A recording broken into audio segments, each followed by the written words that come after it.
Hai halo Sobat Nepces semua. Pada video kali ini saya akan mengulas pertandingan catur menarik yang dimainkan juara dunia catur pertama, yaitu Wilhelm Steinitz. Pada kesempatan kali ini, Steinitz sebagai putih berhadapan dengan Kurt von Bardeleben sebagai hitam. Pertandingannya berlangsung di Hastings, Inggris tahun 1895. Steinitz mengawali dengan E4, dibalas E5, kuda F3, lalu kuda C6. Gajah C4 dan Bardeleben merespon gajah C5. Sebuah pembukaan Giuco Piano. Steinitz melanjutkan pion ke C3, lalu kuda F6 menyerang pion. Steinitz tidak menyelamatkan pion, tapi pion maju menyerang gajah. Pion kali pion, dan lanjut pion membalas kembali menyerang gajah. Gajah ambil tempo skak, dan kuda menutup. Pada posisi ini, Bardeleben tidak memukul pion dengan kuda, tapi pion maju menyerang gajah. Steinitz merespon dengan pion kali pion, dibalas kuda pukul pion. Putih rokade pendek, dan hitam membawa gajah ke E6 melindungi kuda. Pada posisi ini, kuda D5 sekarang terserang dua kali oleh gajah dan kuda, karena kuda sekarang sudah terlepas dari pangkuan gajah gelap hitam. Steinitz lalu melanjutkan dengan menyerang menteri dengan gajah, diblok oleh gajah, dan setelah ini akan terjadi pertukaran besar-besaran.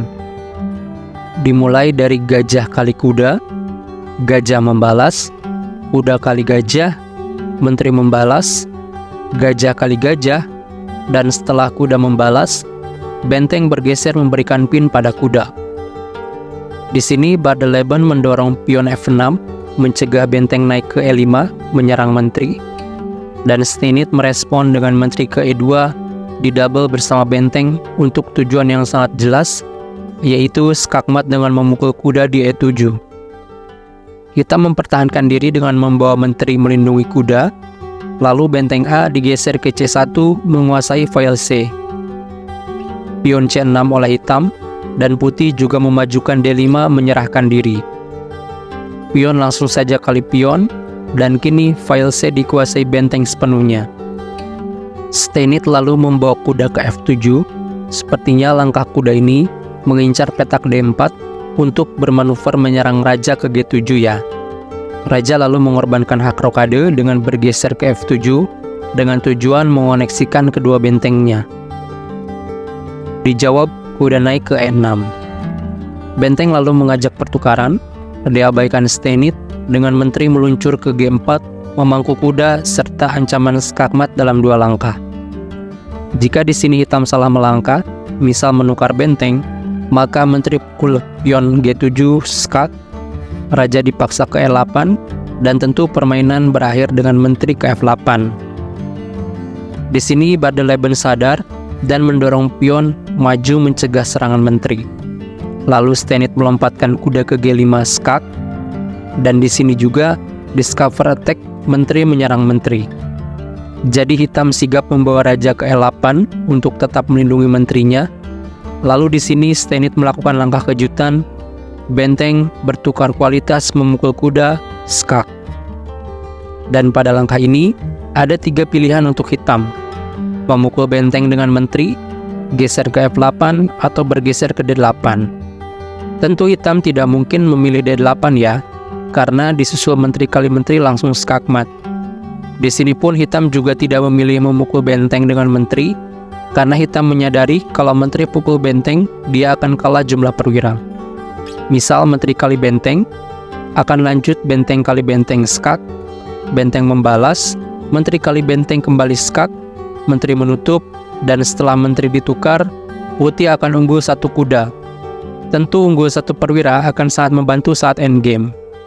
Jadi pada langkah aslinya, hitam membuat sedikit trik untuk mengelabui putih dengan raja dibawa ke F8 menghindari skak dan memasrahkan menterinya untuk dipukul oleh menteri putih. Namun Steinitz sadar bahwa umpan menteri tersebut adalah jebakan, karena jika menteri atau benteng pukul menteri, benteng kali benteng dan putih akan kalah. Kondisi berbalik. Jadi Steinitz tidak memukul menteri, tapi terus-terusan melakukan skak karena jika jeda satu kali saja, dia akan kalah. Dimulai dari benteng ke F7, raja menghindar, benteng G7, raja terus menghindar, benteng kali pion kembali skak, dan sampai pada langkah ini, hitam akhirnya resign.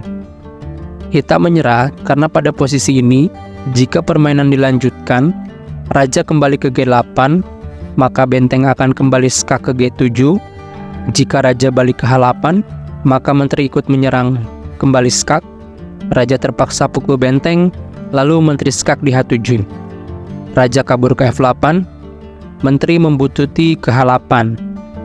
Lalu raja terpaksa ke E7, menteri G7, raja ke E8, menteri mengikuti, raja balik lagi.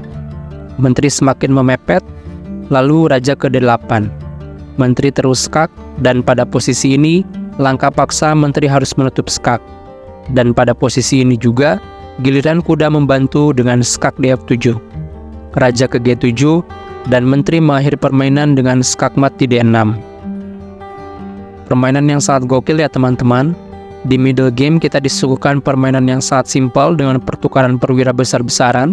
Kemudian dilanjutkan perjuangan panjang dari putih mempertahankan posisinya agar tidak terkena back rank. Karena jika ada jeda tanpa skak, putih akan mengalami kekalahan. Jadi pembelajaran buat kita ya teman-teman. Saat sudah terdesak, sebisa mungkin terus melakukan skak sampai mendapati kembali kemenangan posisi. Ya, jadi segitu dulu teman-teman ulasan permainan kali ini. Semoga menjadi inspirasi kita dalam meningkatkan skill bermain catur. Sampai jumpa di ulasan pertandingan menarik lainnya. Jangan lupa subscribe channel Netchess ini ya teman-teman.